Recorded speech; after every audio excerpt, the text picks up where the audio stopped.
नमस्कार दोस्तों, एक और नई वीडियो में सभी का स्वागत है। और इस वीडियो में बात करने वाले हैं झारखंड में निकली हुई एक और वैकेंसी के बारे में। एंड मैं आपको बता दूं दोस्तों कि कई सालों से झारखंड में मनरेगा की वैकेंसी रुकी हुई थी। एंड अब जो है सो लगभग मुझे लगता है कि झारखंड के सभी ज़िलों में धीरे धीरे बारी बारी से मनरेगा की वैकेंसी निकलने वाली है। तो आज इस वीडियो में आपको बताने वाले हैं कि झारखंड के जामताड़ा ज़िले में निकली हुई मनरेगा की वैकेंसी के बारे में। एंड कुल 6 तरह की इसमें भी वैकेंसी निकली हुई दोस्तों। तो कैसे इसको अप्लाई करना है, क्या उसके लिए योग्यता चाहिए, कितनी उम्र तक के लोग इसको अप्लाई कर सकते हैं एंड कैसे अप्लाई करना है, सारी बातें हम डिटेल में आपको इस वीडियो में बताएंगे। लेकिन उससे पहले अगर आप हमारे चैनल पर नए हैं तो पहले चैनल को सब्सक्राइब कर लीजिए ताकि आगे भी इस तरह की महत्वपूर्ण जानकारी आपको मिलती रहे। तो चलिए दोस्तों, बिना देरी के हम लोग अब शुरू करते हैं। तो जैसा कि यहाँ पर देख पा रहे हैं दोस्तों, जिला ग्रामीण विकास अभिकरण जामताड़ा एंड महात्मा गांधी राष्ट्रीय ग्रामीण रोजगार गारंटी अधिनियम मनरेगा अंतर्गत संविदा आधारित पदों पर सेवाएं प्राप्त करने हेतु आम सूचना। तो ये संविदा पे है, यानी कि कॉन्ट्रैक्ट बेसिस है। एंड इसमें आपको साफ साफ लिखा हुआ है कि ये जो कॉन्ट्रैक्ट बेसिस है, इसमें अगर आगे आप भविष्य में कभी भी इसको अस्थायी करने की मांग करते हैं, तो जैसे मान के चलिए विरोध प्रदर्शन वगैरह करते हैं, तो आपकी नौकरी वहीं पे समाप्त कर दी जाएगी। ऐसा इस वैकेंसी में लिखा हुआ है। विज्ञापन संख्या 1/2023-24 है ये, यानी कि ये इस तरह की पहली वैकेंसी है इसकी। एंड यहाँ पे हम लोग बता देते हैं आपको कि कौन कौन सी वैकेंसी निकली हुई है। तो ये यहाँ पे देख लीजिए, पदनाम है और यहाँ पे पेमेंट लिखा हुआ है एंड कैटेगरी वाइज यहाँ पे पोस्ट लिखा हुआ है। तो टोटल यहाँ पे देखिए, इधर पोस्ट लिखा हुआ है एंड इधर कैटेगरी वाइज लिखा हुआ है। तो पहला जो वैकेंसी है वो है प्रखंड कार्यक्रम पदाधिकारी का, जिसके लिए आपको जो सैलरी मिलने वाली है वो 19,500 की मिलने वाली है। एंड टोटल वैकेंसी इसमें 5 है, जिसमें जनरल की वैकेंसी 3 है, ठीक है। और एक जो है सो SC की वैकेंसी है और एक जो वैकेंसी है वो BC 1 की वैकेंसी है। दूसरी वैकेंसी आपको तकनीकी सहायक, यानी कि जो कि असिस्टेंट इंजीनियर के समकक्ष है।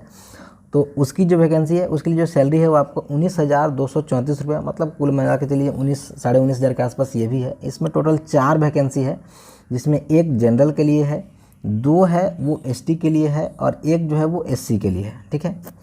तीसरी वैकेंसी है तकनीकी सहायक अभियंता, तकनीकी सहायक कनीय अभियंता के समय, यानी कि JEE के समकक्ष वैकेंसी है। 17,520 सैलरी मिलने वाली है। टोटल 11 वैकेंसी है। जनरल की 5 सीटें हैं और EWS के लिए 2 सीटें हैं, ST के लिए 2 सीटें हैं, SC के लिए 2 सीटें हैं और BC 1 BC 2 के लिए कोई सीट इसमें नहीं है। लेखा सहायक की जो वैकेंसी है उसमें आपको 10,000 की सैलरी मिलने वाली है। एंड टोटल वैकेंसी इसमें 4 है, जो कि जिसमें कि 2 है वो अनरिजर्व है, जनरल के लिए है। कंप्यूटर सहायक की बात करें तो इसमें 10,000 की आपको सैलरी मिलने वाली है। टोटल वैकेंसी 5 हैं इसमें। SC के लिए आपको 1 वैकेंसी है, ST के लिए 2 वैकेंसी है एंड 2 वैकेंसी आपको जनरल के लिए है, अनरिजर्व है मतलब। उसके बाद जो 6ठे नंबर की वैकेंसी है, जो कि मेन वैकेंसी आपकी ग्रामीण रोजगार सेवक की है, इसमें आपको मात्र 7,500 रुपये की सैलरी मिलने वाली है। टोटल वैकेंसी इसमें 27 है, जिसमें कि 6 वैकेंसी अनरिजर्व है, 2 आपको EWS के लिए है एंड 18 जो है वो ST के लिए है। तो ST के हमारे जो भी साथी हैं उनके लिए ये वैकेंसी काफ़ी अच्छी एंड फ़ायदेमंद होने वाली है जामताड़ा ज़िले में। तो जो भी हमारे साथी हैं फटाफट से इसको भर सकते हैं। नियम एवं शर्तें में यहाँ देखिए, पहला पॉइंट ही आपको मैं बता दूं जो मैं अभी बात कर रहा था कि प्रखंड कार्यक्रम पदाधिकारी वर्ग 2 सहायक तकनीकी सहायक, वर्ग 2 तकनीकी सहायक कनीय अभियंता के समकक्ष, वर्ग 3 लेखा सहायक, वर्ग 3 कंप्यूटर सहायक, वर्ग 3 एवं रोजगार सेवक वर्ग 3 की सेवा बिल्कुल अस्थायी एवं संविदा आधारित है तथा इसके अस्थायी होने की कोई संभावना या प्रावधान नहीं है। अतः सेवा के अस्थायीकरण, परिलब्धियों में वृद्धि इत्यादि अनावश्यक मांग पर सेवा समाप्त की जा सकती है। मतलब अगर आप सरकार से लड़ते हैं कि मुझे परमानेंट किया जाए या हमारी पेमेंट को बढ़ाया जाए, ऐसा कुछ भी अगर आप अपने मन से करते हैं तो आपकी जो सेवा है वहीं पे समाप्त कर दी जाएगी, ठीक है दोस्तों।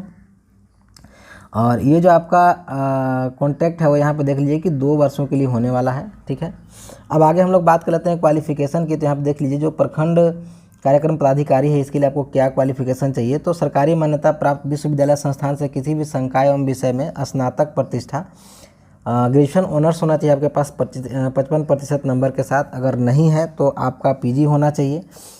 अगर जनरल से आपने ग्रेजुएशन कर रखा है तो आपको कम से कम 65% नंबर होना चाहिए या फिर उससे ज़्यादा होना चाहिए, तो आप इसको भर पाएंगे।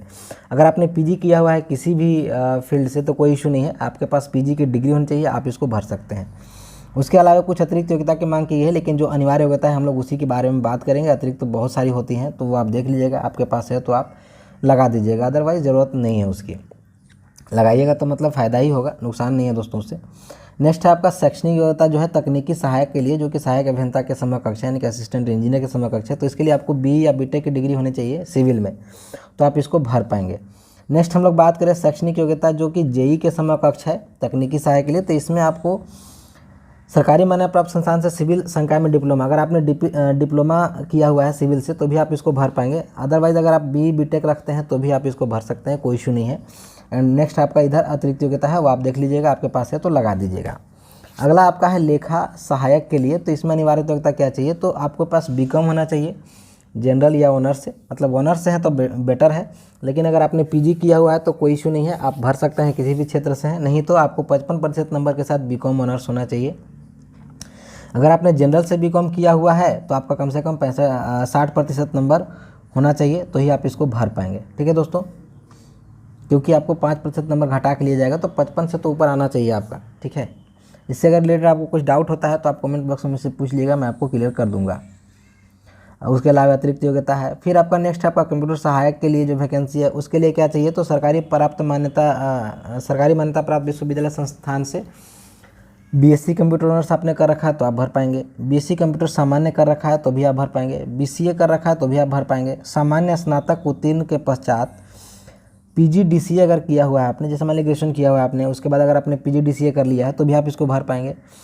अब अगला कंडीशन आपका बीसीए तथा सामान्य बीएससी कंप्यूटर के प्रतिशत प्राप्तांक के 5 घटाते हुए बीएससी कंप्यूटर ऑनर्स की कोटि में अंकित किया जाएगा। मतलब अगर आपने बीसीए किया हुआ है या बीएससी कंप्यूटर किया हुआ है, ऑनर्स नहीं किया हुआ है, तो आपका कम से कम,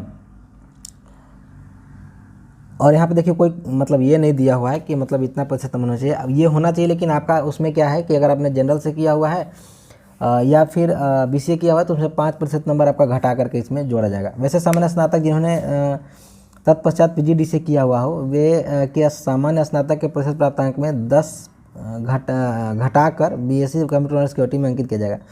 अगर आपने सामान्य स्नातक किया हुआ है, ठीक है, और आपने पीजीडीसीए किया हुआ है तो उसमें 10% नंबर घटा करके आपको जो है सो बीएससी कंप्यूटर ऑनर्स के समतुल्य माना जाएगा। ठीक है, नेक्स्ट हम लोग बात कर लेते हैं जो ग्राम रोजगार सेवक है उसके लिए क्या क्वालिफिकेशन चाहिए। तो किसी भी सरकारी मान्यता प्राप्त विश्वविद्यालय संस्थान से इंटरमीडिएट होना चाहिए, या मैट्रिक के बाद आपने किसी भी ट्रेड में आईटीआई कर रखा है तो भी आप इसको भर पाएंगे। ठीक है, और जो आईटीआई का नंबर है वो इंटरमीडिएट के नंबर के समतुल्य समझा जाएगा, तो इसमें कोई इशू नहीं है। उसके बाद अगर आपके पास कोई एक्स्ट्रा क्वालिफिकेशन है तो भी आप इसको लगा सकते हैं दोस्तों। तो ये आपकी कुल मिलाकर के क्वालिफिकेशन थी। ठीक है, नेक्स्ट हम लोग बात कर लेते हैं एज की। तो एज की बात करें दोस्तों तो यहाँ पे देख लीजिए सामान्य आयु सीमा 1/8/2023 को कट ऑफ डेट माना गया है, तो उसके लिए कम से कम 1/8/2023 को आपका 18 वर्ष होना चाहिए। उसके बाद जो मैक्सिमम डेट है जनरल के लिए और ईडब्ल्यूएस के लिए वो 35 साल रखा गया है, BC1 BC2 के लिए 37 साल रखा गया है, और BC1 BC2 की महिलाओं के लिए 38 साल रखा गया है। वहीं ST SC के लिए जनरल मतलब महिला पुरुष दोनों के लिए 40 वर्ष रखा गया है। दिव्यांगजनों के लिए 10% का छूट दिया गया है, तो उसी में सभी में 10-10 आप जोड़ लेंगे। उसके बाद एक सर्विसमैन के लिए यहाँ पे कुछ लिखा नहीं है, लेकिन एक सर्विसमैन के लिए आपको 5 साल की आपको छूट नॉर्मली मिल जाती है, तो जो भी हमारे 5 एक सर्विसमैन होंगे वो इसको भर पाएंगे। ठीक है, अब जो डेट्स हैं दोस्तों वो हम आपको बताते हैं हमें आवेदन कैसे जमा करें। तो आवेदन पत्र दिनांक 18/8/2023 से दिनांक 7/9/2023 को शाम 5 बजे तक उप विकास आयुक्त सह, यहाँ पे देख लीजिए ये मान के लिए आपका एड्रेस हो रहा है, उप विकास आयुक्त सह अतिरिक्त जिला कार्यक्रम समन्वयक जामताड़ा के कार्यालय के जिला ग्रामीण विकास अभिकरण जामताड़ा के पते पर सिर्फ निबंधित डाक के माध्यम से प्राप्त किया जाएगा।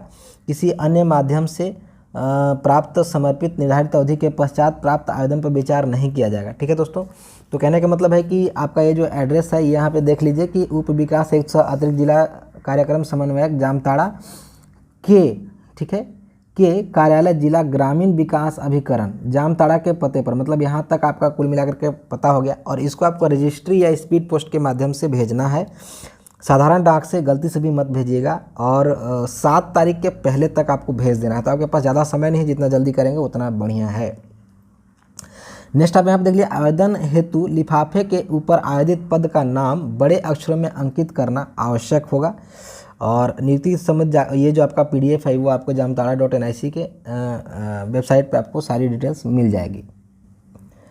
जो आपका आवेदन का प्रारूप है वो यहाँ पे देख लीजिए, यहाँ पे दिया हुआ है आवेदन का प्रारूप डिटेल्स में कि क्या क्या आपको भरना है, तो ये आप भर लीजिएगा। इसको भरने में अगर आपको कोई प्रॉब्लम होती है तो बोलिएगा, मैं इसको भर करके भी दिखा दूंगा कैसे इसको भरना है।